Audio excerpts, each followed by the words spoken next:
Video ini kurang berfokus pada tampilan video, namun berfokus pada materi yang akan disampaikan. Selain itu, tidak bosan kami mengingatkan. Sebelum mendengarkan, tenangkan perasaan Anda, serta nyamankan posisi tubuh Anda dengan disertai membaca basmalah. Selamat mendengarkan. Ibu Bapak, saya boleh cerita sedikit tentang riset saya nggak?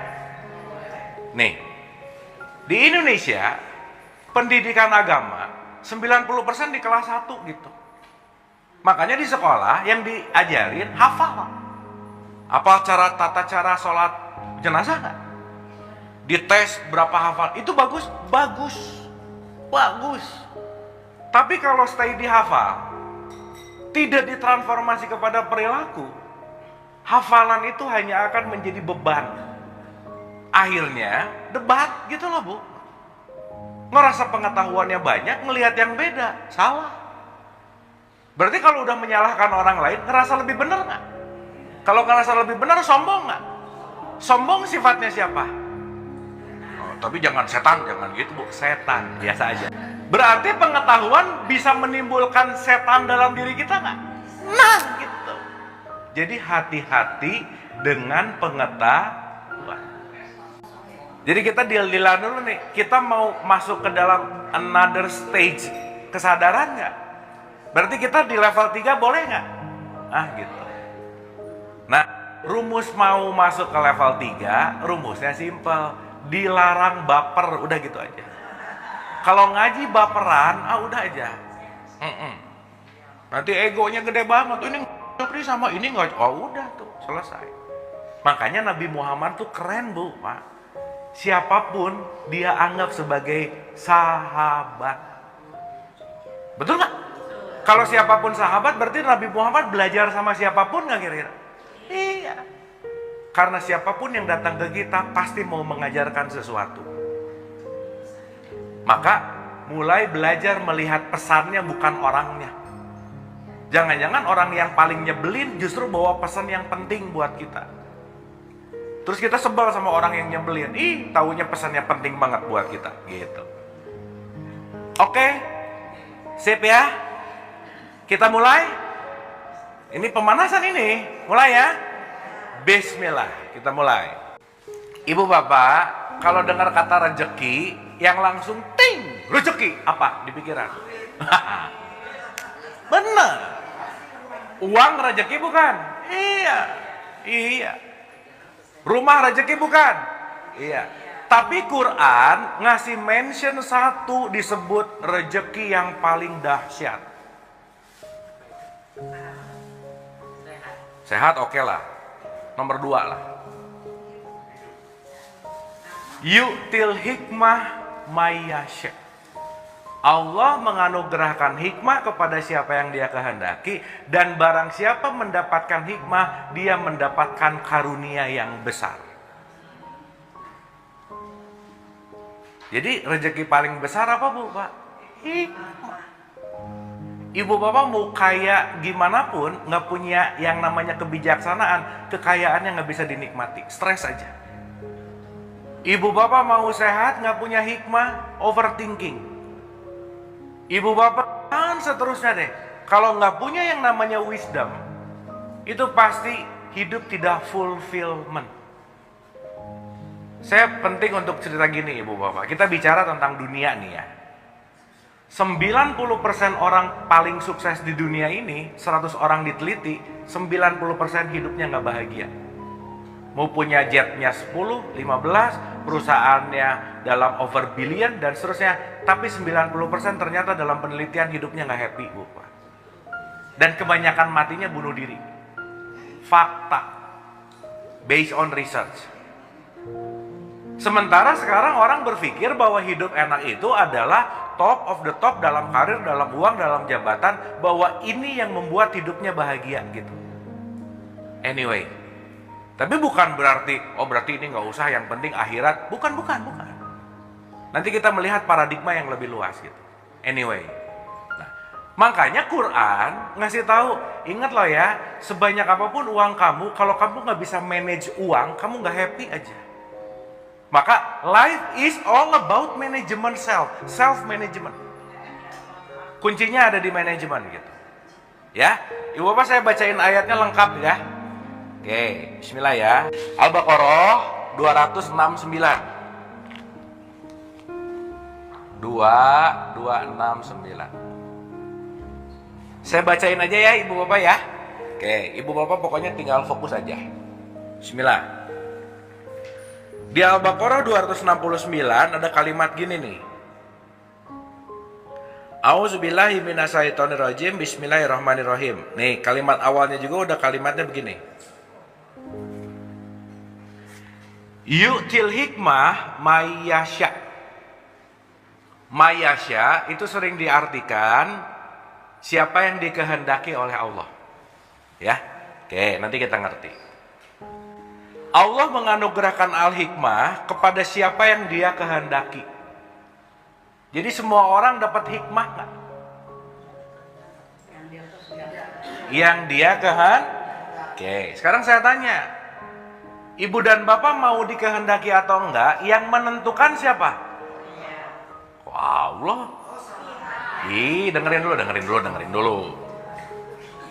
Allah menganugerahkan kepada siapa yang Allah kehendaki. Ya, contoh. Kalau kamu mengikuti kehendakku, aku kasih. Betul nggak? Berarti yang membuat kita dikehendaki oleh Allah, Allahnya atau kitanya? Nah gitu. Ini sekarang orang ngomong gini, hikmah hidayah itu nanti mirip-mirip ya, tapi nanti kita pahami. Ada ditanya, kamu hidup kenapa gitu-gitu aja? Jawabannya simpel, belum dapat hidayah. Oh bagus. Ditanya, nyari nggak? Nunggu hidayah datang. Ya, nggak bisa.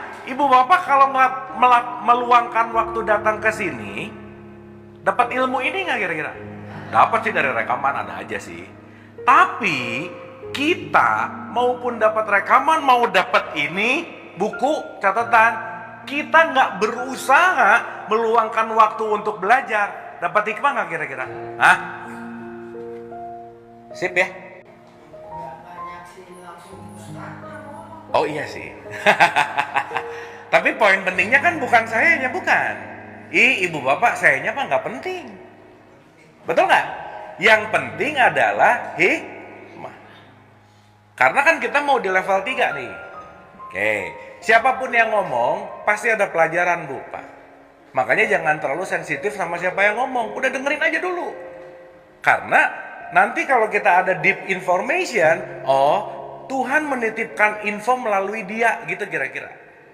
Makanya Nabi Muhammad disuruh Iqra. Iqra artinya observe, to observe. Gitu. Sampai sini oke? Oke? Oke. Yu'til hikmah mayasya. Allah menganugerahkan hikmah kepada siapa yang Dia kehendaki. Jadi semua orang dapat hikmah nggak? Nggak. Jadi yang dapat hikmah, yang dikehendaki nggak? Yang dikehendaki atau enggak? Yang menentukan siapa? Mantap. Berarti di surat 13 ayat 11 very famous nih.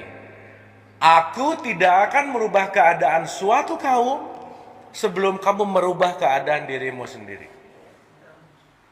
Nah sekarang banyak orang yang craving merubah dirinya kepada orang lain. Duh, aku tuh nggak bisa gini, gara-gara gini gitu, gara-gara dia.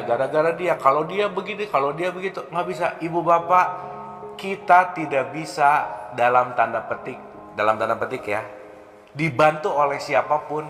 Hanya kita bisa untuk membantu diri sendiri. Udah titik. Karena nanti urusan pulang ke Tuhan, urusan masing, nggak bisa diwakilin Bu, Pak. Sampai sini oke ya? Nah, saya lanjut. Bismillah nih. Ulang sekali lagi ya. Yang menentukan kita dapat hikmah atau enggak siapa? Mantap. Ibu bapak kalau cuman bermimpi saya pengen punya tanaman atau buah jeruk di taman, mimpi terus doa jeruk. Nggak akan ada jeruknya.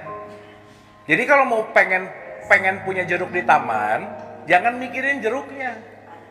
Karena jeruk itu hasil.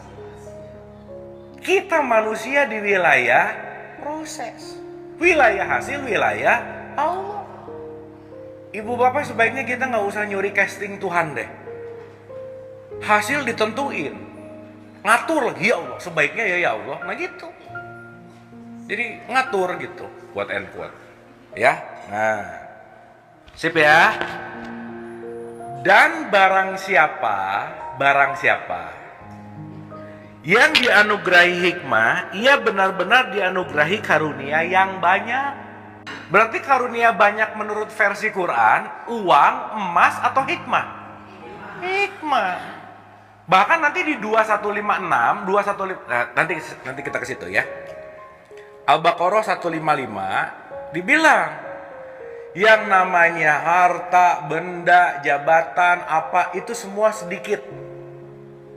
Yang besarnya itu adalah hikmah.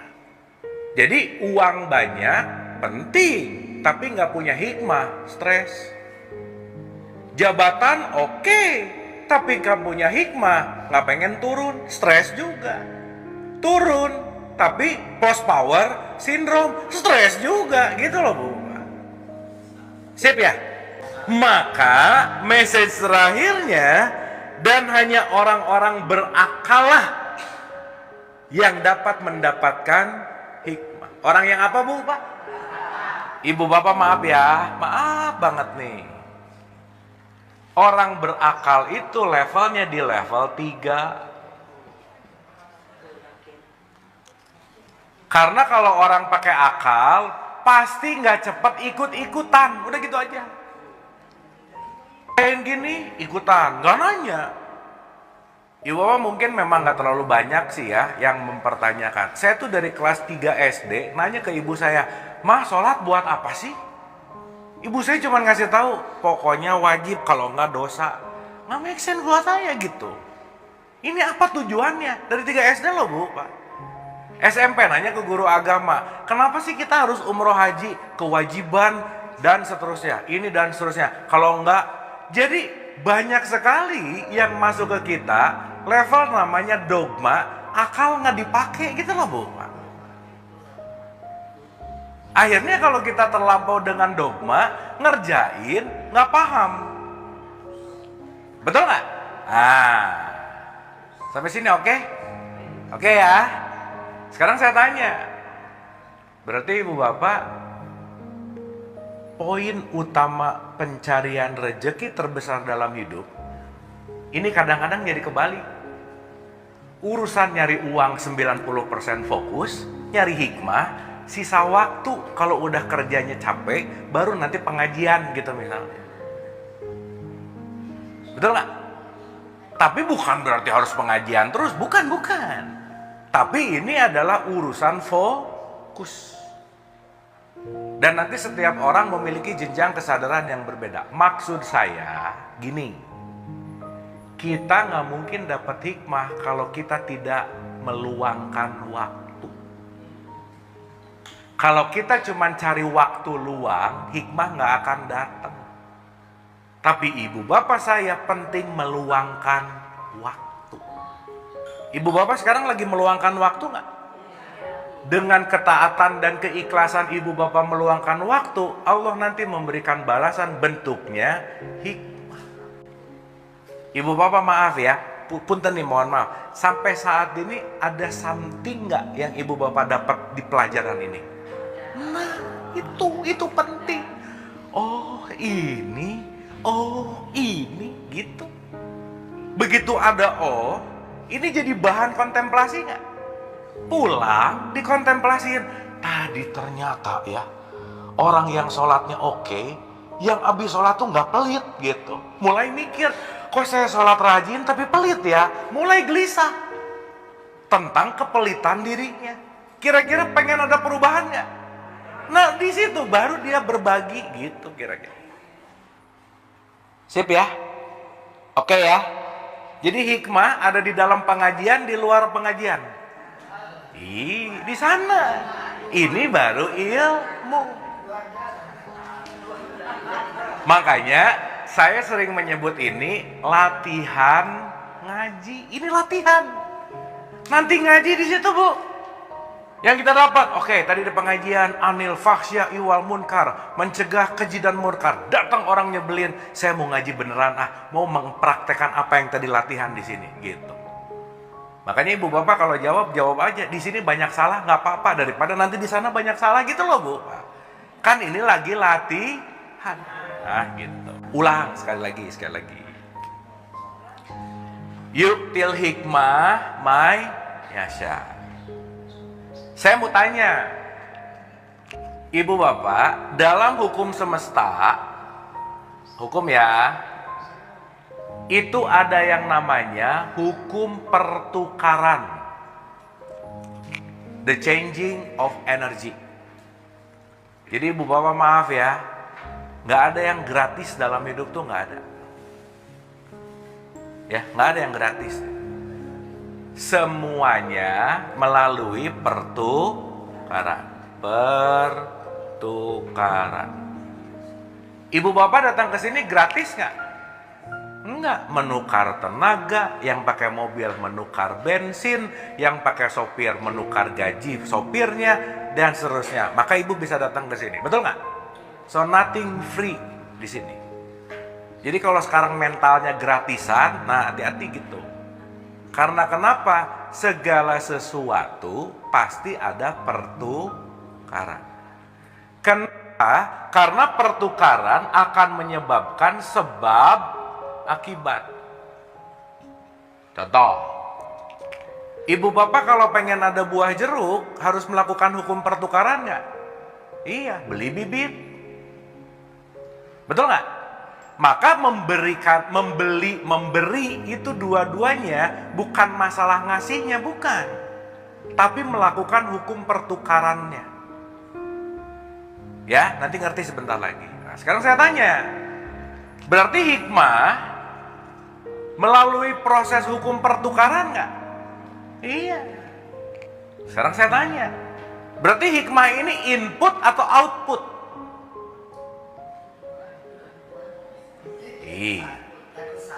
Ya kan tadi bilang, katanya nggak usah salah di sini, jangan takut. Nah, input atau output? Jeruk itu input atau output? Output dari nanam bibit. Betul nggak? Berarti hikmah itu buahnya bukan? Nah, sekarang saya tanya, ibu bapak pengen dapat hikmah nggak? Berarti kalau ibu bapak pengen dapat hikmah, nyari hikmahnya bukan? Dengerin dulu. Sekali lagi. Saya nanam jeruk. Buahnya jeruk. Sebab akibat nggak?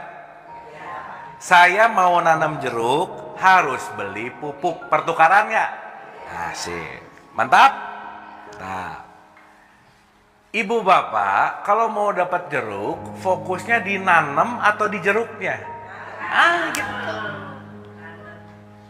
Berarti kalau hikmah ini adalah buahnya, berarti fokusnya di hikmah bukan?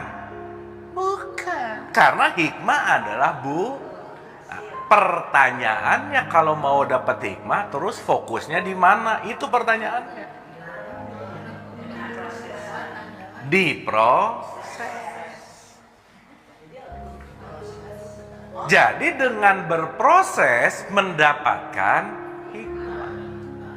Sekarang orang nyari hikmah tapi nggak mau berproses. Makanya ikutan ke sebuah acara, cara cepat masuk surga, ikutan. Cara cepat jadi kaya, ikutan. Cara cepat husnul khotimah, ikutan. Semuanya pengen cepat, instan. Padahal semesta, salah satu statement Lao Tse, dia bilang, alam semesta tidak terburu-buru, tapi segalanya terjadi. Ibu bapak maaf ya, yang hataman Quran kira-kira banyak yang pengen buru-buru selesai nggak? Jadi ngebut nggak bacanya? Baca koran ngebut aja, baca koran kalau ngebut bisa jadi nggak paham, betul nggak? Apalagi baca Quran. Ini baca Quran kayak F1, bung. Udah aja. 1 juz beres, 30 hatam, gitu. Bagus sih, tapi tidak melalui yang namanya proses. Sampai sini oke? Sip.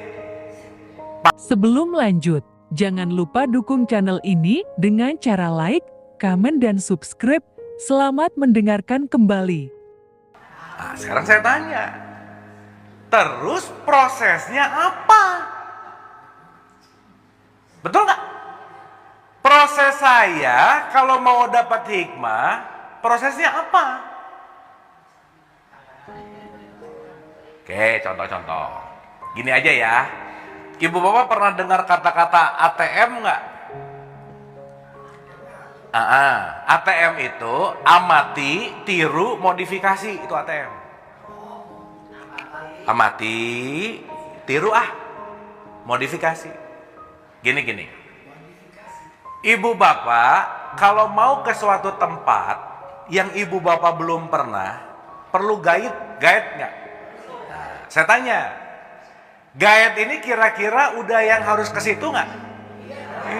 Ibu bapak ngikutin guide, padahal guide-nya aja calo tadi gitu. Jangan sih, mantap Bu. Maka jangan terlalu iya sama siapapun gitu. Jangan-jangan yang ngajak ibu bapak juga jangan-jangan belum nyampe gitu. Betul nggak? Sip ya. Jadi at least per hari ini bisa bedain mana calo, mana non calo, udah gitu aja. Jadi perlu waspada. Ya. Ibu bapak calo bisa pakai baju takwa kayak gini nggak?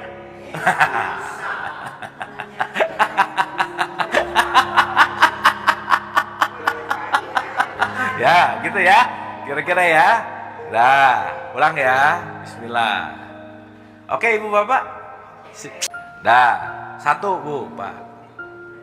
Dah. Ilaihi rojiun, mau pulang ke Allah. Betul nggak? Sekarang saya tanya. Dalam perspektif teologis Islam aja gampangannya. Orang yang jelas-jelas udah dapat hikmah, jelas-jelas pulang, quote and quote ya. Ini dalam konteks yang namanya satu dulu deh.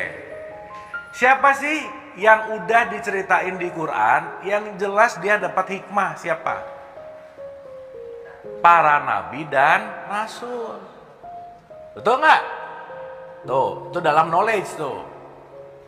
By the way, saya mau nanya nih, Ibu Bapak dikit ya. Nih pertanyaan agak nakal sedikit. Ibu Bapak pernah dengar kisah Musa membelah lautan nggak? Percaya nggak? Ketemu Musa nggak?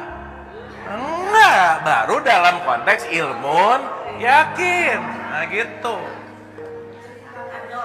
Ya, dongeng. Ibu bapak lebih real mana? Ada kemasan mineral water sama cerita dongengnya Musa, lebih real mana? Ini. Nah sekarang orang ketemu enggak, ngelihat enggak, berantem. Musa tuh ya gini, enggak, Musa tuh di sini, enggak, Musa tuh di situ, berantem. Fir'aun ngejar, tiga-tiganya yang ngomong nggak ketemu langsung, jadi ribut gitu. Enggak gimana-gimana sih, kan kita lagi belajar. Nih. Sip ya. Berarti semua cerita Quran ada hakul yakinnya nggak? Berarti nanti kita ngerti, oh cerita Musa itu bukan dongeng hanya cerita gitu. Apa makna di kehidupan kita hari ini gitu. Sip ya. Contoh. Ibu bapak kenal sama Yesus nggak? Isa alaihi salam. Tahu. Pernah dengar nggak Yesus, Isa alaihi salam membangkitkan orang dari kubur? Pernah dengar nggak? Percaya nggak? Di level 1 kan nggak ketemu. Ternyata begitu dapat ilmu hakikatnya, ternyata itu sebuah perumpamaan. Ketika Isa ketemu sama orang bangkit dari kubur tuh bukan mati, hidup lagi kayak datang ke tanah kusir pada hidup semua, bukan. Tetapi seseorang yang asalnya tidak punya kesadaran, bangkit kesadarannya, maka dia menghidupkan Allah di dalam dirinya.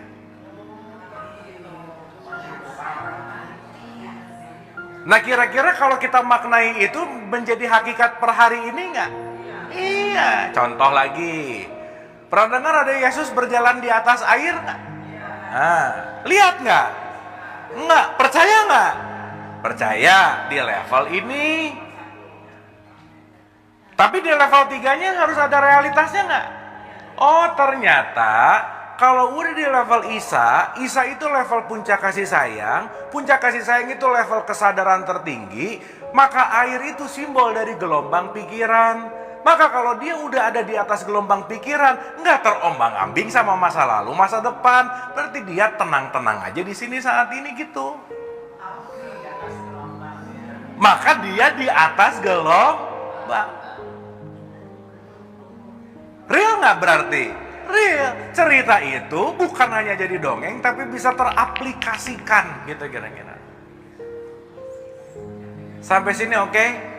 Maka di level 1 pasti banyak berantem karena berbicara dongeng. Nah, di surat 12 ayat 111. Iya. Gimana Bu? Iya, gimana? Ya, saya mau nanya, kalau ibu bapak lagi marah, Allah hidup nggak di sini? Enggak, yang hidup ego. Berarti kalau ibu bapak mematikan ego, Allah hidup nggak? Hidup. Allah itu sifatnya kasih sayang. Berarti kalau saya lagi tidak berkasih sayang, Allahnya off nggak? Off. Maka flip flop on and off-nya Allah tergantung egonya lagi on atau egonya lagi off, gitu Bu. Yes. Oke sampai sini? Oke sampai sini? Ini udah mulai masuk ke realitas nggak kira-kira? Asik. Nah jadi jangan dongeng gitu. Karena begitu ibu bapak nanti menghadapi realitas, itu semua Quran kejadian gitu loh Bu Pak. Makanya shodaqallahul azim. Berarti ibu bapak kalau lagi overthinking, ikut gelombang pikiran nggak? Ya belajar sama Isa, berjalan di atas air, supaya nggak terombang-ambing. Maka salah satu ciri Lailatul Qadar kalau laut tidak bergelombang, betul nggak? Iya, terus dilihatnya di laut bener. Aduh ini laut bergelombang, kayaknya bukan Lailatul Qadar, bukan gitu. Tapi gelombang pikiranmu sibuk nggak gitu? Sip ya? Maka begitu dapat Lailatul Qadar, dongengnya apa coba? Angin bertiup, berhenti bertiup misalnya. Atau anginnya sepoi-sepoi, betul nggak? Jadi setelah malam Lailatul Qadar, di luar angin-anginan. Ini angin nggak ya? Gitu. Saya nanya, yang setiap saat bertiup apa Bu Pak? Yang tidak lelah mengurus kita, nggak pernah bobo, nggak pernah capek, nggak pernah lelah, terus menerus mengurus apa? Iya, realitasnya apa? Mau malaikat jadi lebih jauh lagi. Napas. Ibu bapak lagi bobo napas nggak? Iya, ini lagi sekarang napas nggak? Coba kalau Allah bilang, Abu, ini paru-paru, ini napas, urus sendiri, pusing nggak?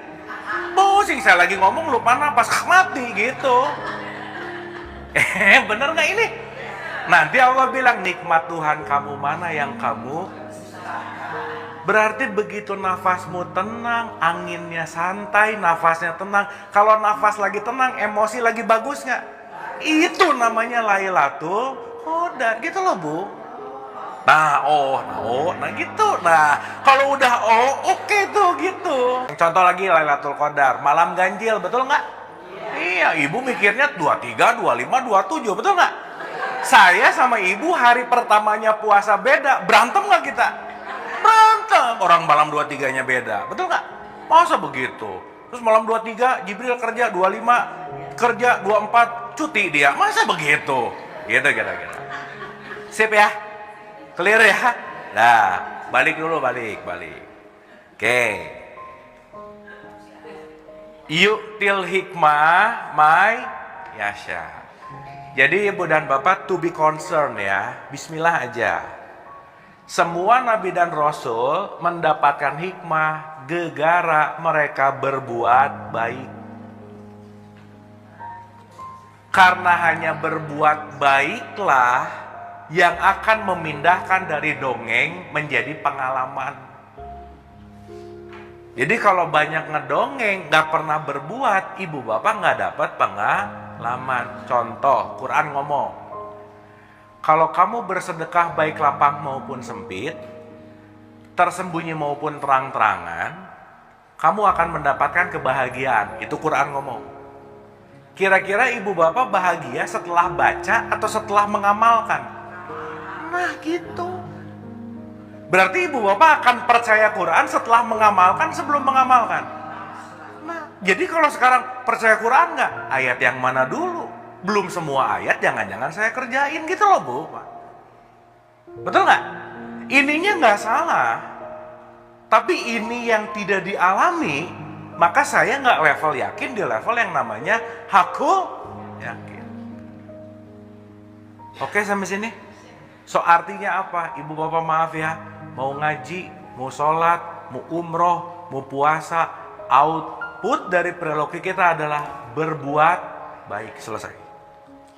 Jadi ngaji rajin, puasa rajin, tapi pelit nggak berbuat baik, nggak dapat hikmah, udah pasti. Gitu kira-kira. Sip ya? 1. Berbuat baik urusannya sama relationship.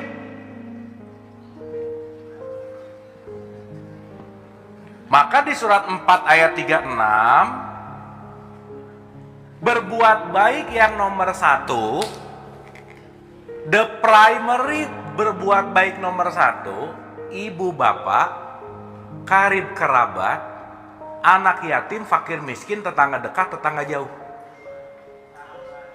Berarti kalau gitu kita harus make a good relationship sama orang terdekat dulu atau terjauh dulu. Nah gitu.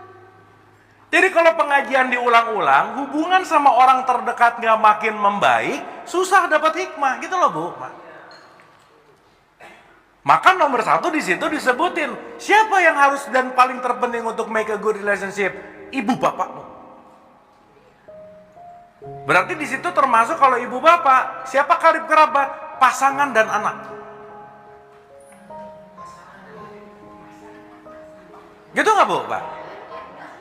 Berarti output kita belajar adalah make a good relationship sama orang-orang yang terdekat. Tetangga dekat dulu, tetangga jauh dulu. Ih, dekat.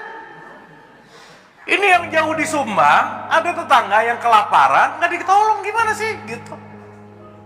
Sibuk keluar, sibuk kemana? Jangan-jangan tetangga yang di sebelah kita nggak makan, kita nggak tahu gitu. Sampai sini oke? Sip ya?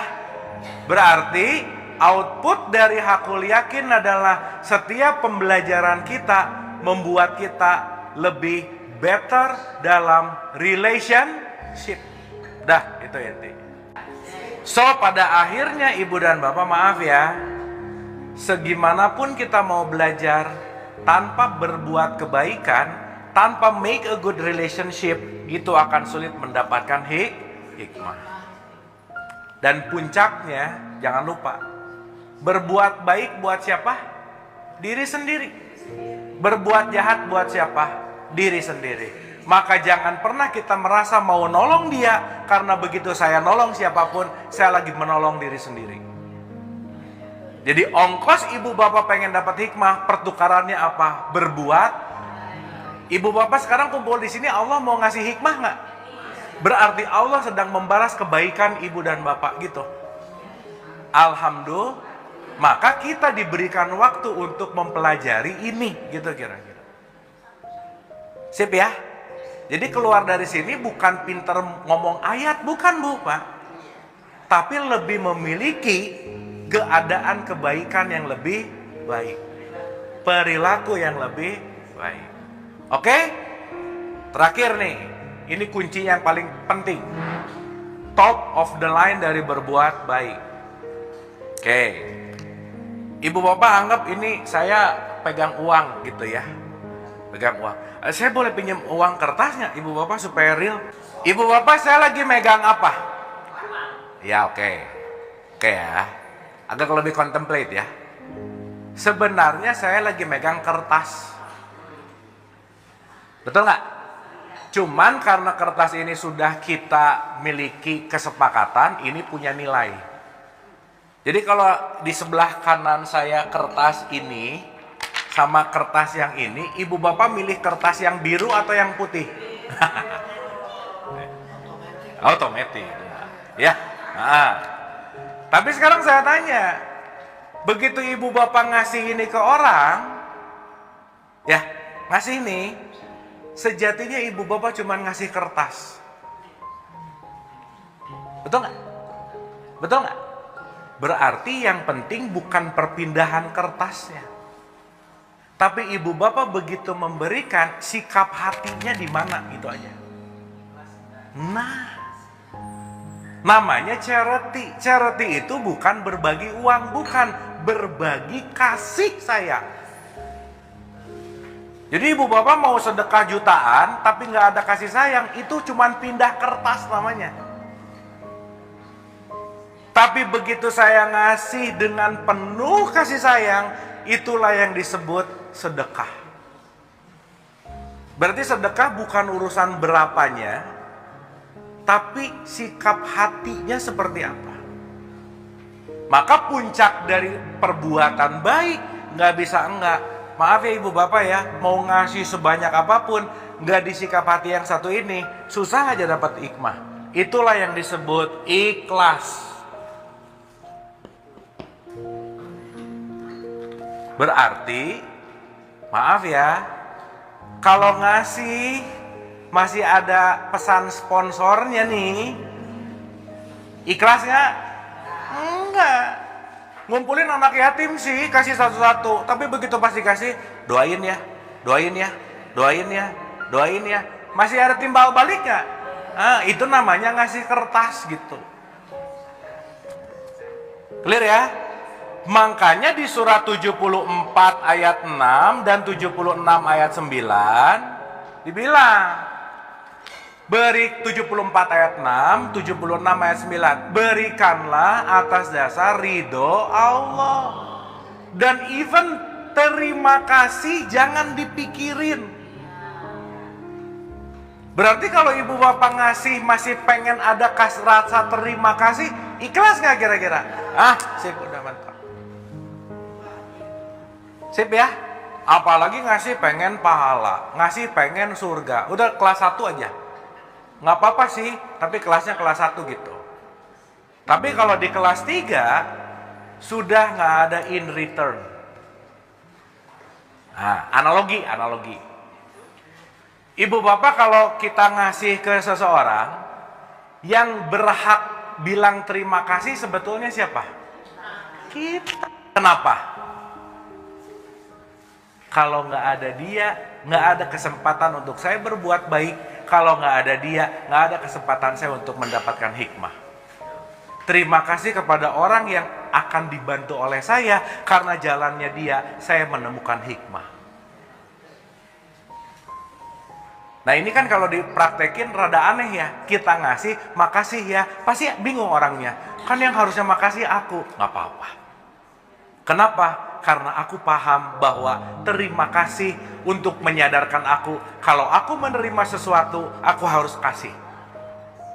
Kalau aku terima sesuatu, aku harus kasih.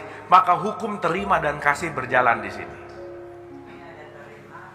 Ada terima, kasih. Kalau terima terus nggak kasih, pasti pelit. Kalau pelit, pasti susah dapat hikmah. Udah gitu aja. Oke ibu bapak, sip. Jadi ibu bapak nggak usah berharap terima kasih dari siapapun. Betul nggak? Karena begitu kita ada sedikit harapan terima kasih, berarti enggak ikhlas. Jadi begitu kita memberi, ya Allah, ini hanya tugasku sebagai perpanjangan tanganmu melalui aku.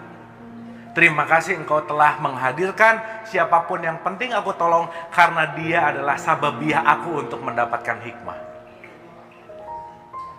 Ibu bapak ini terbukti nggak? Loh ibu bapak buktinya ada di sini. Kalau ibu bapak nggak pernah berbuat baik, nggak akan datang ke sini aja. Kalau kita jarang berbuat baik, susah masuk ke level 3 aja. Jadi keuntungan kita berbuat baik, melepaskan juga dari kedengkian, kebencian, baper, stres, depresi, anxiety, dan seterusnya. Kenapa? Karena hikmah hadir di situ. Oke? Sip ya? Kita review, nggak kerasa ini kita udah jam 11. Ya, ulang ya sedikit ya. Sekarang, oke, ikhlas. Pulang dari sini, belajar seenggaknya hari ini ilmu sama Ainul oke lah gitu ya. Tapi belum masuk ke level hakul. Pertemuan yang akan datang, transformasi dari hakul menuju iman. Siapa orang yang beriman? Nanti kita bahas.